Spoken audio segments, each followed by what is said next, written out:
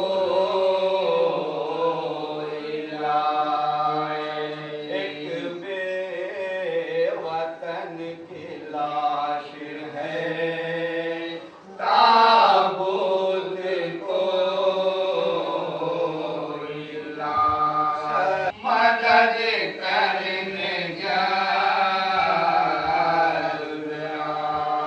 غربت کی موت پائی ہے مظلوم ہائے ہائے مشکل کشا سے کہہ دو کہ تشریف جانا مشکل کشا سے کہہ دو کہ تشریف جانا ہوتا ہے مشکلوں میں مدد کرنے آئیے غربت میں اپنی بیٹی کی غربت میں اپنی بیٹی کی میت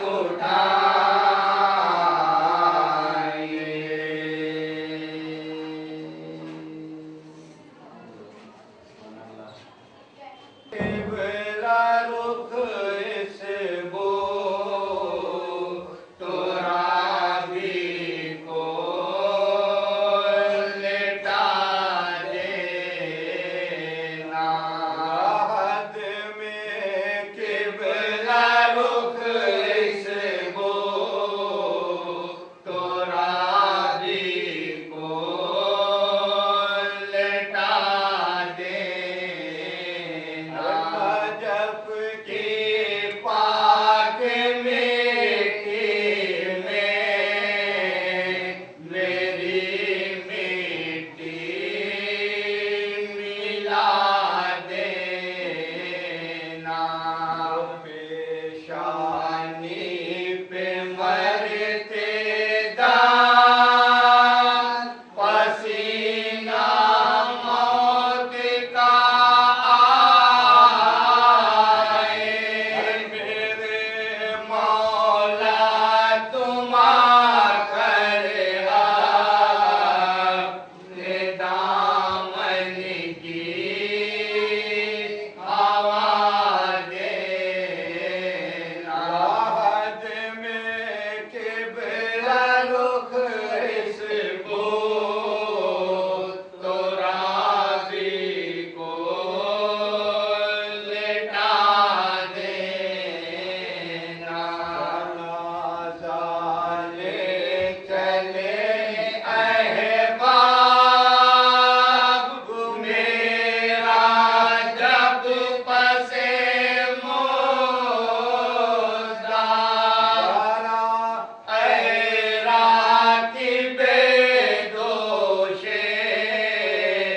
نبی کا نام لگا دینا عہد میں قبلہ رخ اس بو ترابی کو لٹا دینا محمد مصطفیٰ کر میری تلقین پڑھ دینا محمد مصطفیٰ کر میری تلقین پڑھ دینا درخواست ہے تم سے